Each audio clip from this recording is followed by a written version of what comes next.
It started like any other patrol shift. Boring, quiet, predictable. The kind that lulled seasoned officers into half-sleep and made rookies think peace was the natural state of the stars. Captain Drennek of the Imperial Fracture Fleet leaned back in his command chair, eyes barely open as his ship, the Virion, drifted near the outermost border of Sector 9 Tau.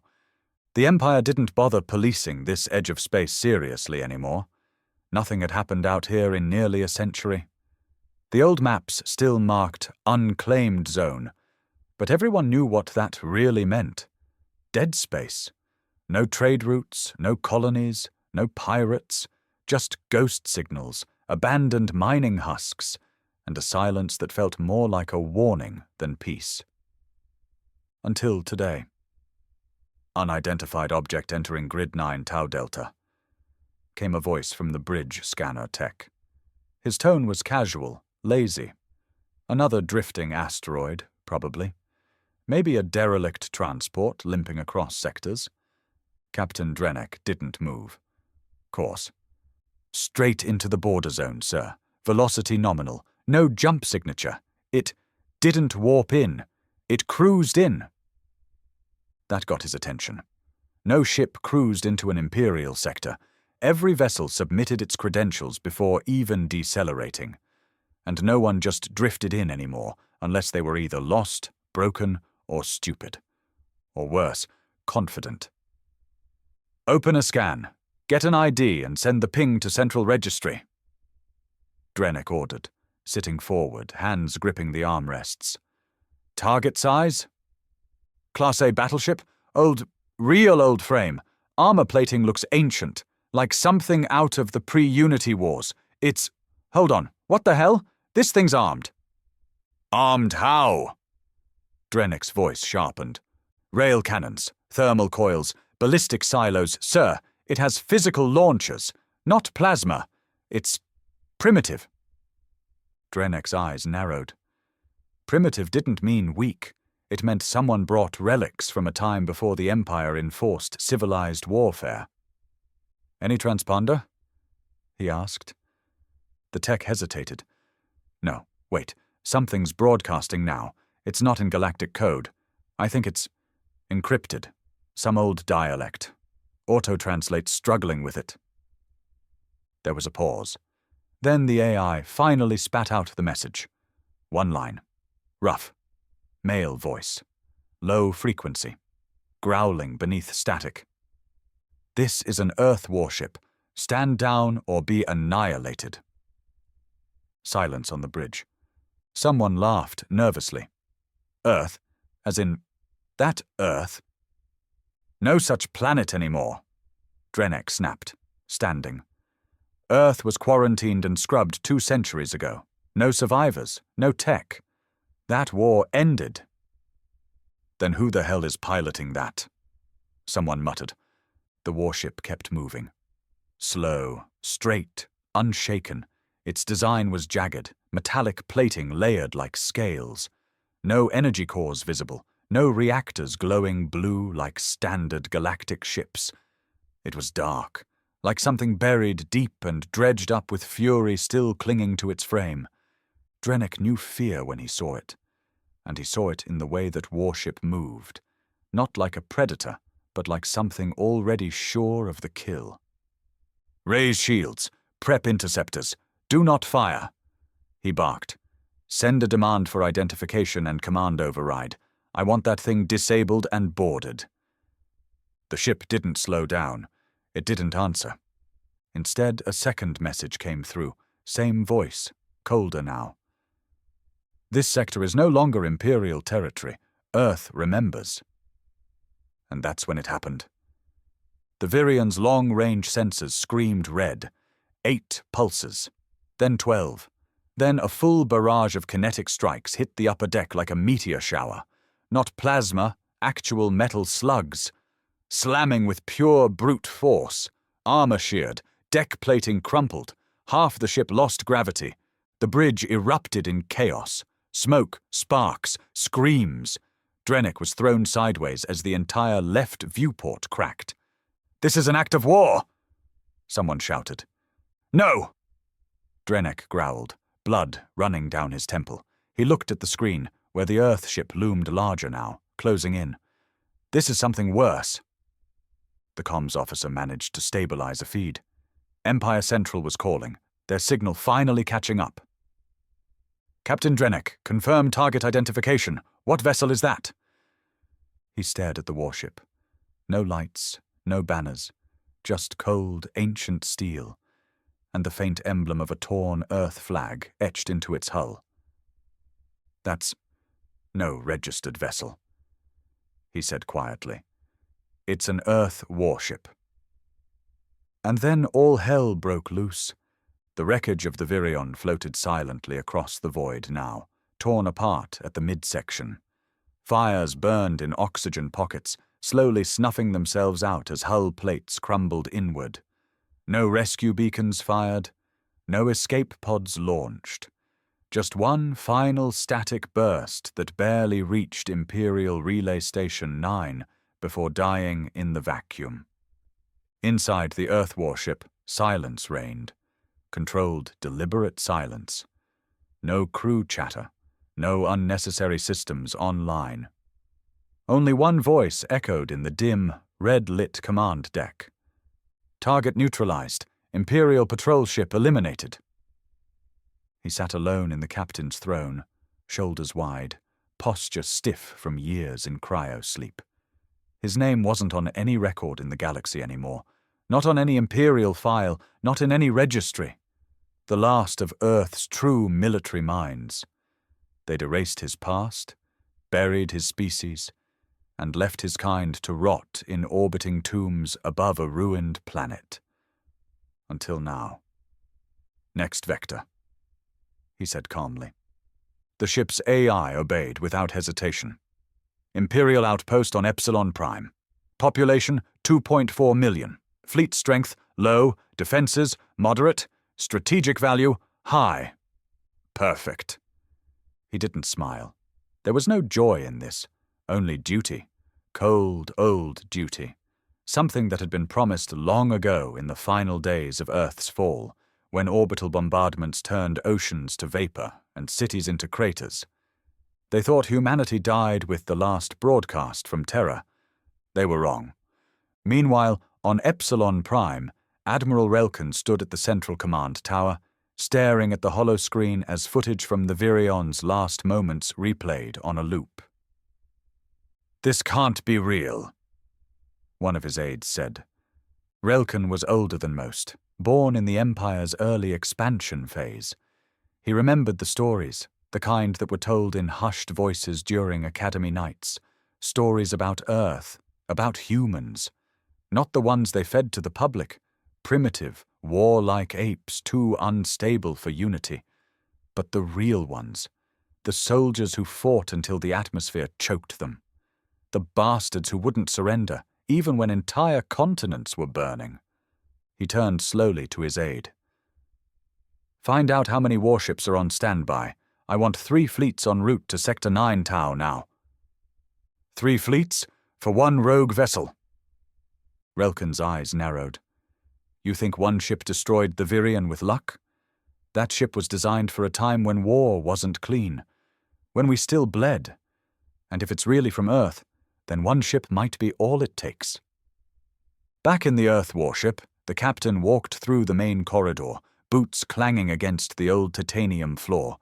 His ship wasn't powered by the standard galactic drive core. No artificial gravity, no warm lights. This was raw tech, brutal, efficient, built before peacetime neutered every war doctrine in the stars. He passed the cryo chamber, rows of sealed units, frosted glass. Each held a soldier. Human. Real human. Not clones, not synthetics. Men and women from a time when Earth still had armies. Most were still frozen. But not all. "Wake Sergeant Harlan," the captain said. The system hissed. Steam flooded out. The pod lights blinked green. The man who stepped out was missing half his left arm, replaced by plated metal. His right eye flickered with red light. His chest bore the black eagle crest of Terra's last division. "Sir," Harlan said, voice rasped with years of disuse. "Orders?" The captain didn't turn to look at him, just kept walking toward the war room.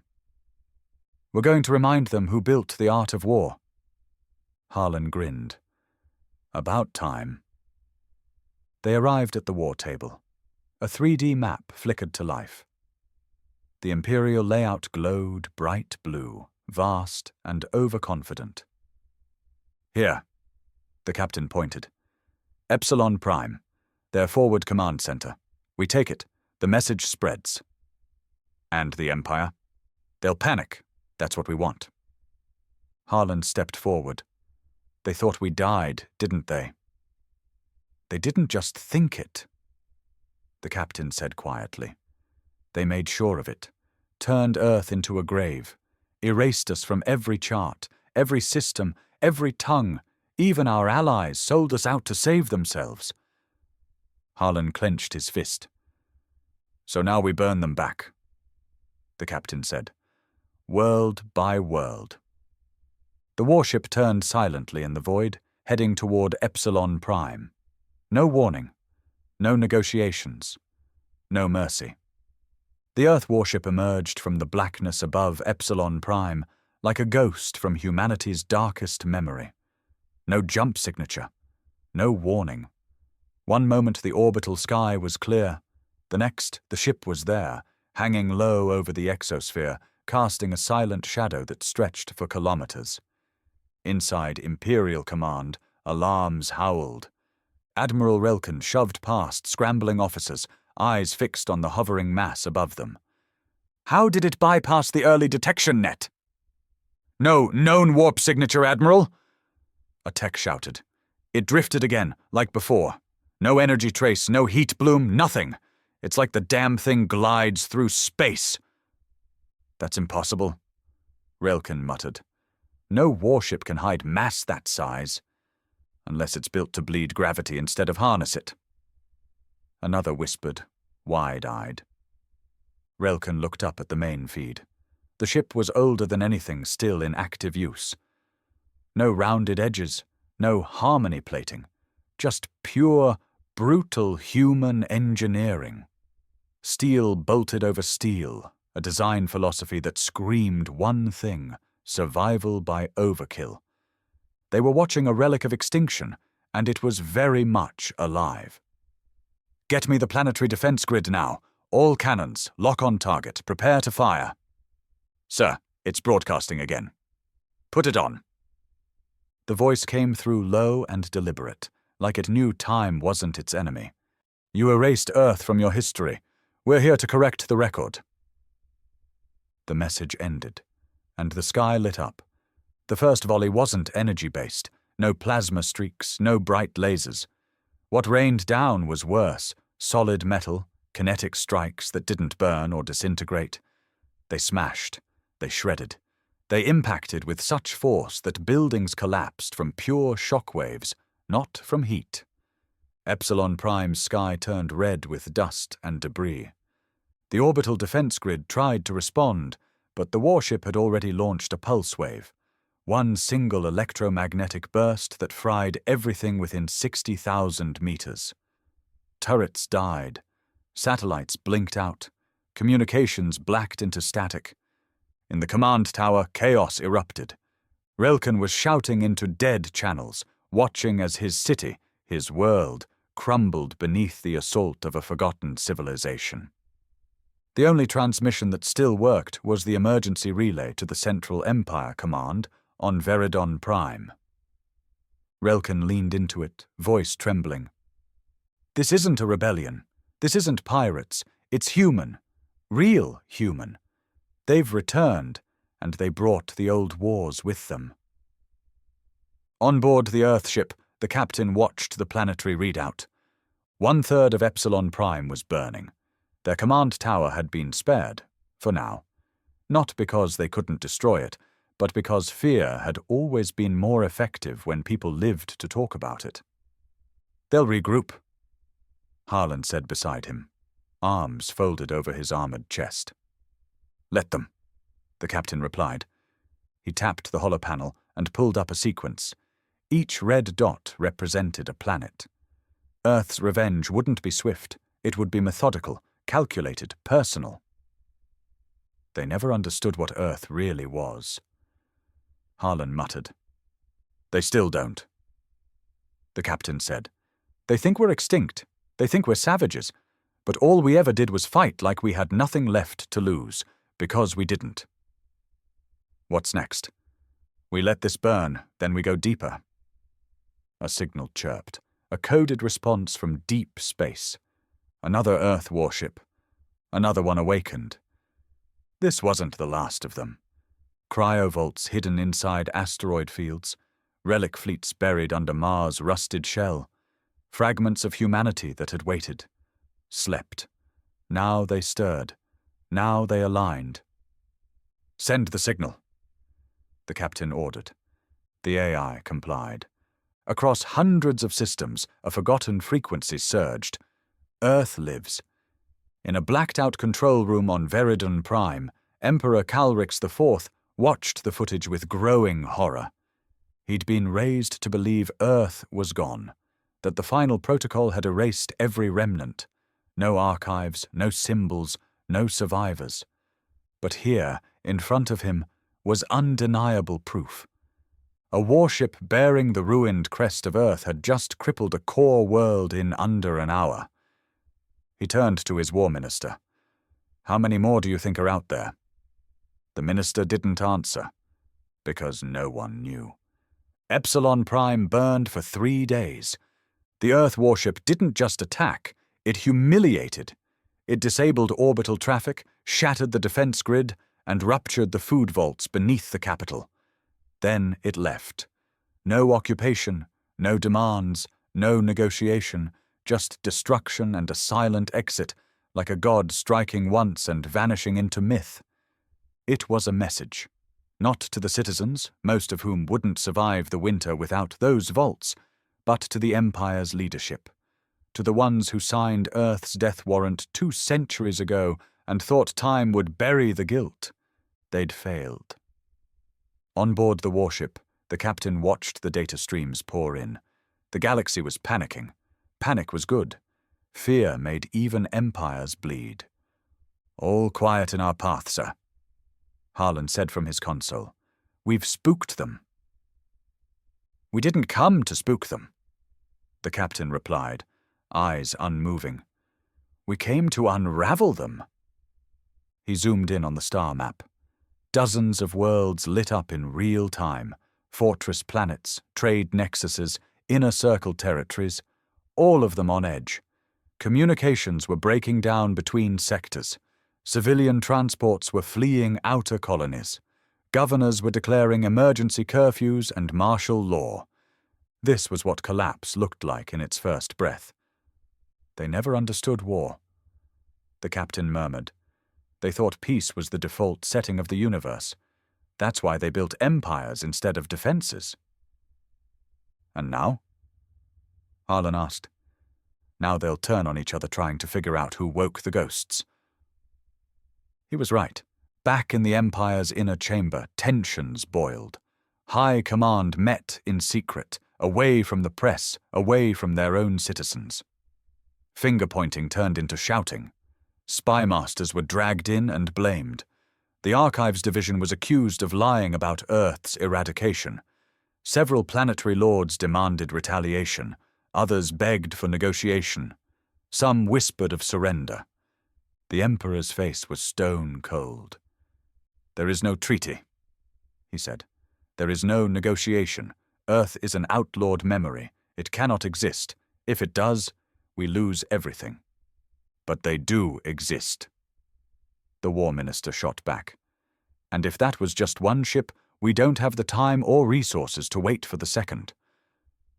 The Emperor's silence was his answer. Across the stars, bounty posts started appearing, coded messages sent through the Empire's darker channels. Mercenaries, private fleets, black ops crews, all were given one name, the captain. No known ID, no species tag, no confirmed image. just a silhouette, and the scarred Earth emblem. Rewards were offered, titles, planets, even command seats in the Empire. None of it mattered, because the captain didn't want money or power.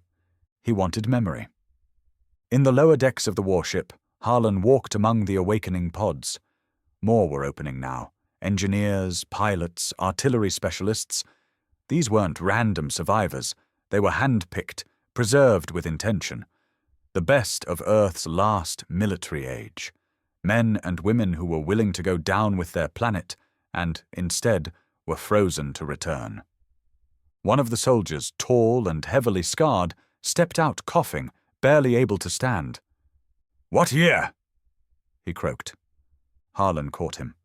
Too late for regret, not too late for revenge. The man grinned through cracked lips. Good.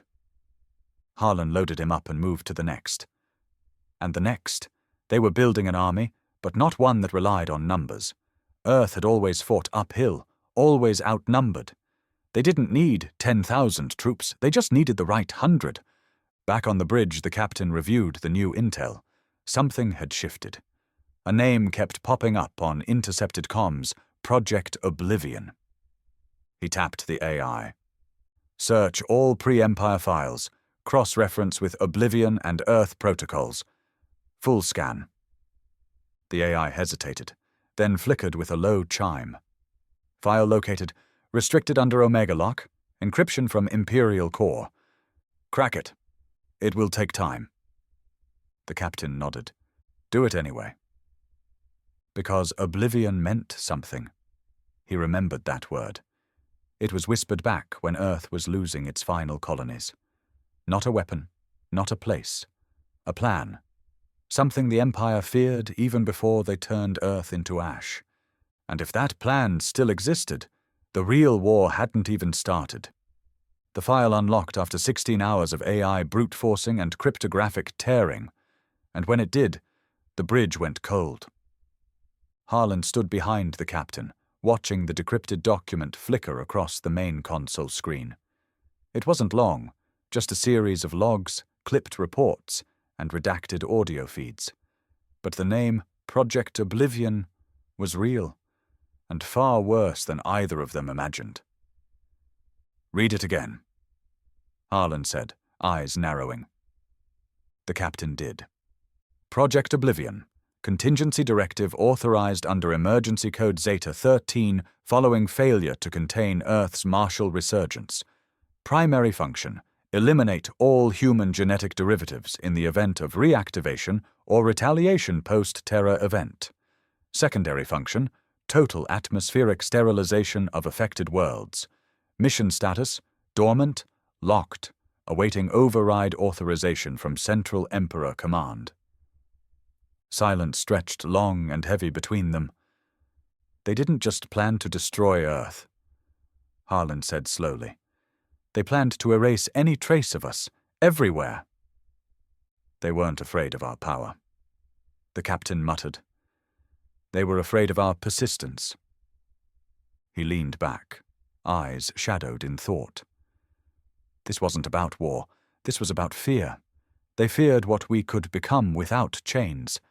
They feared that the next time we wouldn't fight for survival. We'd fight for vengeance. And now? Harlan asked. Now we give them what they feared. Far from them, in a dark vault beneath the Imperial archives, someone else read the same file. Her name was General Narration, head of Empire Black Division. She was old, the kind of old that didn't show on her face but leaked out in her voice and the way her eyes refused to blink when death was discussed. The encrypted signal from Admiral Relkin had reached her 4 hours ago. She read the decrypted logs again and again. Each time, her expression hardened. She had known Earth was targeted. She'd known about the orbital strikes, the scorched planet doctrine. But she hadn't known about Oblivion. That wasn't just a war crime. It was species genocide disguised as policy. She opened a direct line to the Emperor himself. Your Majesty, we have a problem. Speak. She didn't waste time. Oblivion is still active. The humans have accessed it. If they decide to reveal this publicly, we're not looking at rebellion. We're looking at galaxy-wide collapse. Every system that sympathized with Earth will rise up. And if they reactivate the program? He asked coldly. Then millions of hybrid colonies, mixed bloodlines, peripheral systems, old resistance blood, will be sterilized. That includes loyalist planets. Then shut it down. Narration paused. It's not that simple. You locked it yourself. It requires 2 codes, yours and High Lord Callan's. The Emperor didn't respond. Callan had been dead for 80 years. She continued. We either find a way to force-kill the protocol, or we prepare for civil war when this leaks. He leaned forward, voice low and final. Then you will kill whoever has the files before that happens. Back aboard the Earth warship, the AI pulsed with urgency. Signal intercepted. Multiple bounty fleets converging on our position. Coordinated vectoring suggests organized contract. How many? The captain asked. 4. 2 rogue mercenary bands. 1 retired Imperial fleet. 1 unknown. He stood. Let them come. Harland snapped his armor into place. Time for a demonstration. No, the captain said. Time for a massacre. They diverted course toward the Ashen Fields, a debris-strewn zone filled with wrecked war relics from a forgotten Empire skirmish centuries ago. The perfect place for ghosts to make a stand. As they approached, the captain sent out a public transmission. Just 1 line. You hunted us. Now come die for it. 3 hours later, the first fleet arrived, and within 20 minutes, the void was littered with the shattered remains of warships. The Earth vessel didn't just survive, it obliterated. No monologues, no theatrics, just devastating precision. Cloaked mines, smart kinetic rounds, ramming tactics that shredded hulls without a single warning ping. Humans didn't just fight, they hunted. By the time the unknown 4th Fleet arrived, all that remained was drifting wreckage, and a single, untraceable signal. Tell the Empire, this is the cost of forgetting Earth. Deep beneath the capital, General Narration closed her eyes as the news came through. Her aide whispered, They destroyed 4 fleets. Alone. They're not alone, she muttered. She stared at the dead console and said quietly, They never were. In the days that followed the massacre at Ashen Fields, the galaxy began to shift. It wasn't open rebellion, not yet. But it was movement, unrest, rumors, the kind of whispers that turned traders into smugglers, smugglers into allies, and allies into soldiers. On outpost moons, bartenders poured drinks a little slower when someone mentioned Earth. On deep-range mining rigs, old veterans of the pre-Empire wars pulled out relics, scratched medallions, faded Earth flags, rifles from another time, and cleaned them with shaking hands. Because the ghosts weren't just alive. They were winning. The captain watched it all unfold from his private chamber aboard the warship. The ship had changed since Epsilon Prime. The AI had begun unlocking more of the buried Earth protocols, weapons systems previously dormant, fleet beacon codes, even sealed access to forgotten orbital stations hidden within asteroid belts. And then came the signal. A beacon, pulsing from a derelict data vault near the collapsed helix spiral. Deep space, no safe routes, no escort fleets, only dead silence and radiation storms that bent sensors and fried logic cores.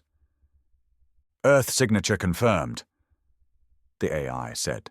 Code Alpha Terra, Military Prime Beacon. Harlan stared at it. No way that thing's still working after all these years. It shouldn't be, the captain replied, which means someone turned it on. A choice had to be made.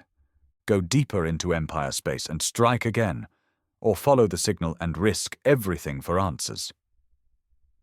"Plot a course to the beacon," the captain said. "If Earth lit that flame, we see who's holding the torch." Back on Veridon Prime, General Narration had her own fire to deal with. She watched as encrypted intelligence flowed in, each report worse than the last. Black Division assassins had failed. Twice. And the Empire's own mercenaries, men who had hunted rebels across 3 sectors, had vanished trying to intercept the warship. The Emperor was furious, but more than that, he was scared. She could see it in his eyes, behind the cold mask of authority. "They're making us look weak," he spat. "No," Narration replied calmly. "We've been weak. Earth's return just made it impossible to hide. Then escalate, use oblivion, erase them all. It's not that simple," she said again. "We lost the code chain. If the captain has access to the beacons, he may already have part of the override." "Then what do you propose?" Her voice lowered. "Leak a false target." His eyes narrowed. "Bait?" "Bait and a trap." She nodded. "Send them something they can't resist. A world that once helped Earth. An old resistance stronghold. Let them take the shot. Then we bury them beneath the fleet. And if it fails, then we detonate the surface." The captain didn't fall for the trap. He'd seen too many wars to miss the pattern. The Empire had suddenly become too careless, too open. Intelligence channels that once guarded their secrets with blood now leaked like wounded animals. It reeked of bait. So he sent a false response, encrypted pings that suggested he was mobilizing to strike an outer planet. Then he vanished. Not even the warship's heat trail remained. Instead, deep in the helix spiral, the Earth warship dropped out of silent drift and entered the beacon zone. The place was a graveyard. Old hulls, twisted metal, floating corpses of long-dead war machines. But in the center of it all, the beacon still pulsed. The captain took a shuttle. He boarded alone. Inside, buried under layers of frost and rust, was a terminal still running. He wiped away the ice. The system powered up, slow, reluctant. Then a face flickered onto the screen. An old man.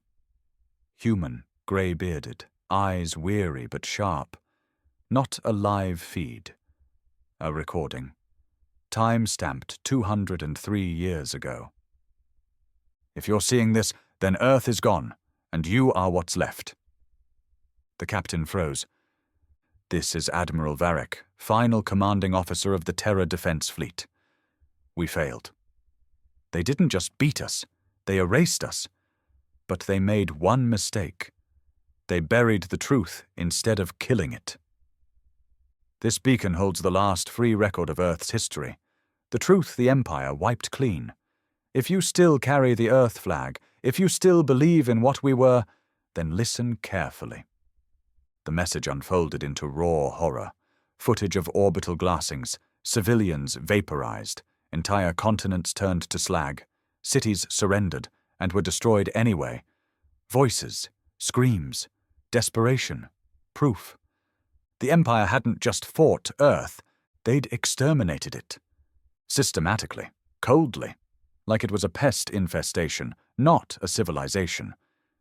When the feed ended, the captain stood in silence for a long time.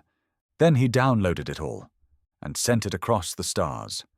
Encrypted, packaged, undeniable, to rogue channels, to dead drops, to black market networks. Within a day, 1,000 screens lit up with one forbidden symbol, the Earth crest, and underneath it, one message. They didn't destroy us, they hid us, and now we're done hiding. The galaxy cracked open. Within 48 hours of the broadcast, the stars turned hostile. The video had spread like fire in dry brush, first through fringe colonies, then pirate networks, and finally into the heart of the Empire itself. No one had ever seen the footage before. Not the citizens, Not even most of the military. Orbital annihilation. Civilian executions. Empire soldiers laughing as they fired on surrendering crowds. All of it time-stamped.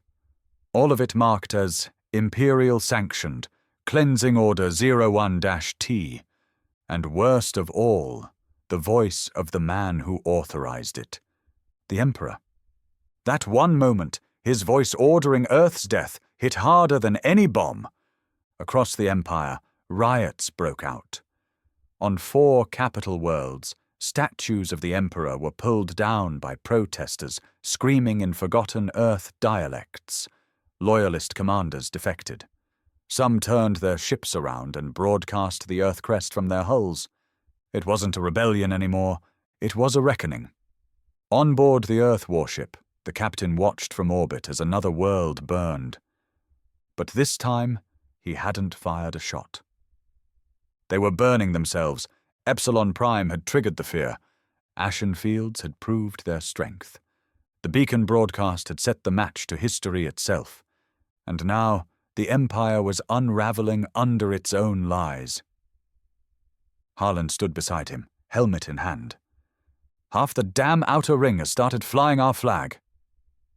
They're not flying it for us, the captain replied. They're flying it for what we were before the Empire taught them to forget. He turned toward the nav screen. Pull coordinates on Virexis Prime. Harlan's eyes sharpened. The throne world. The capital, the seat, the Emperor's fortress. You want to hit that now?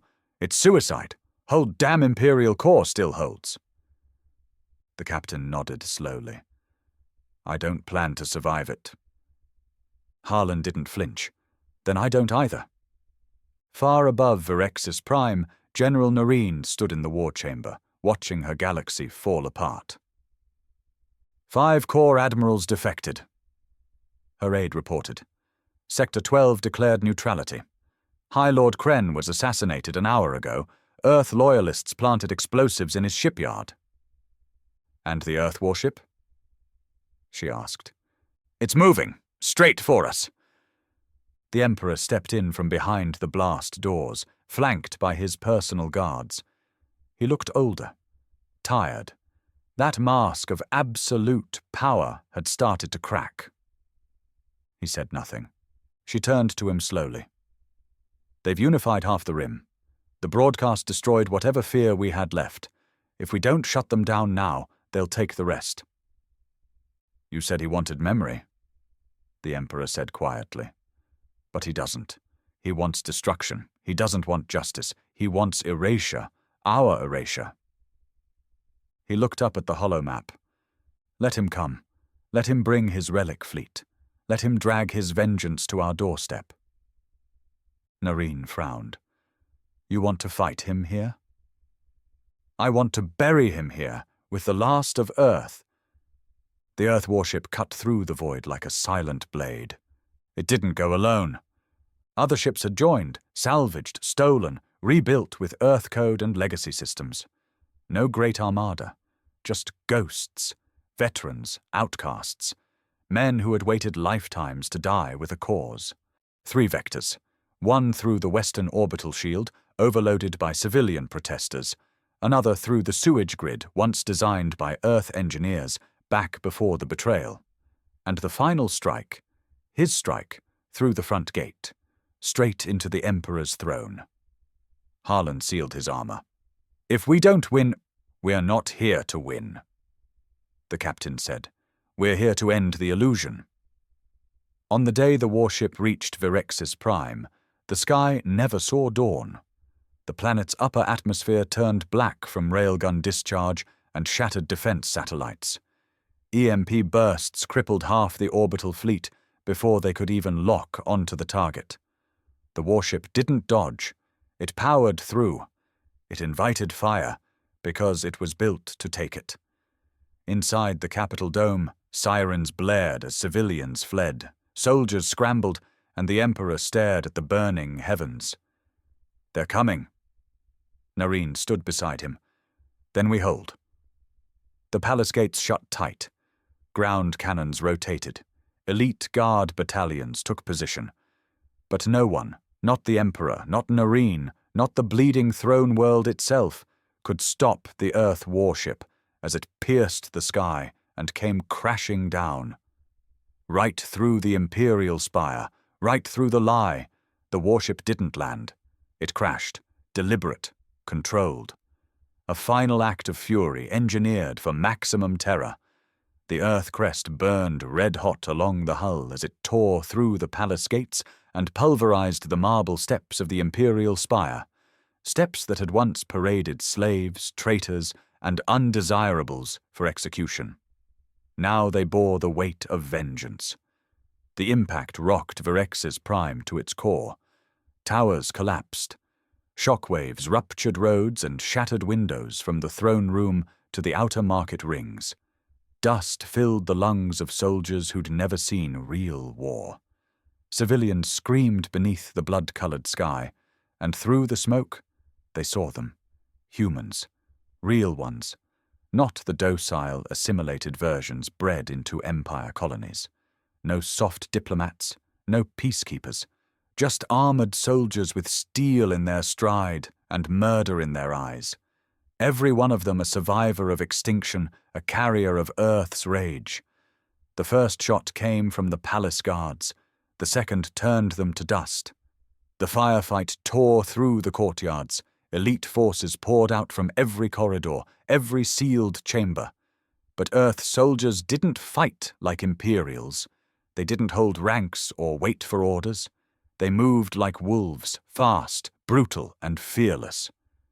And at the center of it all, walking straight into gunfire, was the captain. He didn't speak. He didn't shout. He advanced, through bullets, through bodies, through the bones of a throne built on genocide. Inside the heart of the spire, the Emperor stood alone at the edge of his throne platform. His royal guards had been wiped out. General Narration was bleeding against a wall, one eye gone, arm barely clinging to her side. She'd fought hard, but it hadn't been enough. The doors burst open. The captain stepped in, armor scorched, helmet in hand, blood, not his, splattered across his chest plate. He didn't hesitate, didn't ask for surrender, didn't offer a speech. He just walked up the stairs. The Emperor's voice cracked for the first time in decades. You can't destroy the Empire. You already did, the captain said. You just thought the truth would stay buried. He tossed a datapad at the Emperor's feet. The Oblivion Protocol, the genocide orders, the beacon footage, everything. The Emperor looked at it, and for a moment just a flicker, regret touched his face. Earth was dangerous. He whispered, You were chaos. We were free, the captain said. You just couldn't control us. And with that, he raised his weapon. The Emperor closed his eyes. The shot echoed through the spire like judgment from the grave. The war didn't end that day. But the Empire did. News of the Emperor's death spread faster than any command could contain. Entire legions surrendered on the spot. Others joined the Earth fleet. The throne world fell into anarchy, half rebuilding, half burning. And from the rubble, a message was sent. One voice, the captain's. Earth was erased. We were made ghosts, but ghosts remember. You tried to kill the idea of us, but we are not an idea. We are the consequence. Some say the captain died on Virex's prime. Others say he vanished with the warship, drifting back into the black to find the last of the frozen vaults. Harlan was seen years later training Outer Rim resistance fighters, his cybernetic arm still scarred from the Spire raid. The crest of Earth, once a forbidden sigil, became a symbol carved into the walls of every liberated world. No parades, no empire to replace the last.